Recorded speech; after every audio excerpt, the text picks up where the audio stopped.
பாஸ்கா இரண்டாம் புதன். முதல் வாசகம். நீங்கள் சிறையில் அடைத்து வைத்திருந்த மனிதர்கள் அதோ கோவிலில் நின்று மக்களுக்கு கற்பிக்கின்றனர். திருத்தூதர் பணிகள் நூலிலிருந்து வாசகம். 5ஆம் அதிகாரம் 17 முதல் 26 முடியவுள்ள இறை வார்த்தைகள். அந்நாட்களில் தலைமை குருவும் அவரைச் சேர்ந்த சதுசேய கட்சியினர் அனைவரும் பொறாமையால் நிறைந்து திருத்தூதரை கைது செய்து பொது சிறையில் காவலில் வைத்தனர். ஆனால் இரவில் ஆண்டவரின் தூதர் சிறைச்சாலையின் கதவுகளை திறந்து அவர்களை வெளியே அழைத்துச் சென்று, நீங்கள் போய் கோவிலில் நின்று வாழ்வு பற்றிய வார்த்தைகளையெல்லாம் மக்களுக்கு எடுத்து கூறுங்கள் என்றார். இதை கேட்டு அவர்கள் பொழுது விடிந்ததும் கோவிலுக்கு சென்று கற்பித்தார்கள். தலைமை குருவும் அவரைச் சேர்ந்தவர்களும் அனைத்து இஸ்ரேல் மக்களின் ஆட்சி பேரவையாகிய தலைமைச் சங்கத்தை கூட்டி திருத்தூதர்களை சிறையிலிருந்து கொண்டு வருமாறு ஆள் அனுப்பினார்கள்.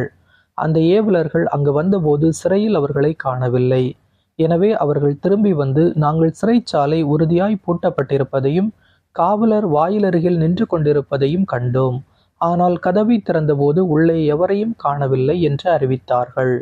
இவ்வார்த்தைகளை கேட்ட கோவில் காவல் தலைவரும் தலைமை குருக்களும் அவர்களுக்கு என்னதான் நேர்ந்திருக்கும் என்று மனங்குழம்பி நின்றனர்.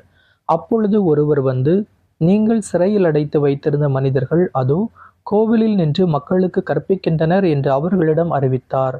உடனே காவல் தலைவர் ஏவலர்களுடன் கோவிலுக்குச் சென்று அவர்களை அழைத்துச் சென்றார். மக்கள் கல்லறிவார்கள் என்று அவர் அஞ்சியதால் வன்முறை எதுவும் கையாளவில்லை. ஆண்டவரின் அருள்வாக்கு. இறைவனுக்கு நன்றி.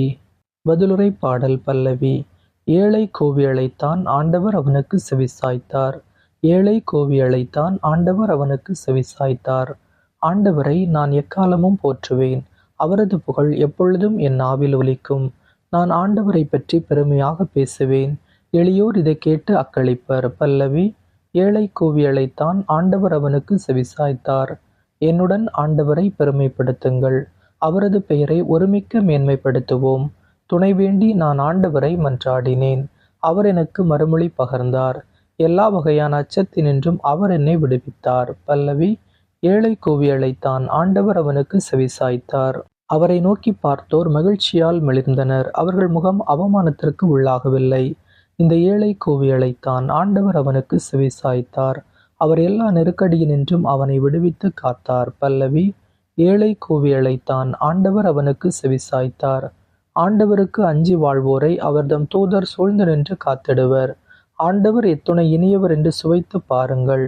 அவரிடம் அடைக்கலம் புகுவோர் பேறு பெற்றோர். பல்லவி. ஏழை கூவி அழைத்தான், ஆண்டவர் அவனுக்கு செவிசாய்த்தார். அல்லேலூயா.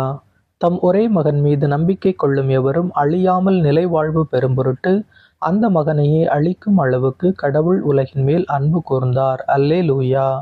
நற்செய்தி வாசகம். தம் மகன் வழியாக உலகை மீட்கவே கடவுள் அவரை உலகிற்கு அனுப்பினார். யோவான் எழுதிய தூய நற்செய்தியிலிருந்து வாசகம். 3ஆம் அதிகாரம் 16 முதல் 21 முடிய உள்ள இறை வார்த்தைகள்.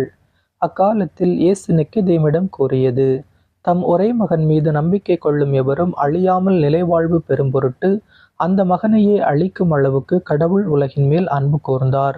உலகிற்கு தண்டனை தீர்ப்பளிக்க அல்ல, தம் மகன் வழியாக அதை மீட்கவே கடவுள் அவரை உலகிற்கு அனுப்பினார். அவர் மீது நம்பிக்கை கொள்வோர் தண்டனை தீர்ப்புக்கு ஆளாவதில்லை. ஆனால் நம்பிக்கை கொள்ளாதோர் ஏற்கனவே தீர்ப்பு பெற்றுவிட்டனர். ஏனெனில் அவர்கள் கடவுளின் ஒரே மகனிடம் நம்பிக்கை கொள்ளவில்லை. ஒளி உலகிற்கு வந்திருந்தும் தம் செயல்கள் தீயனவாய் இருந்ததால் மனிதர் ஒளியை விட இருளையே விரும்பினர். இதில்தான் அவர்களுக்கு எதிரான தண்டனை தீர்ப்பு அடங்கியுள்ளது. தீங்கு செய்யும் அனைவரும் ஒளியை வெறுக்கின்றனர்.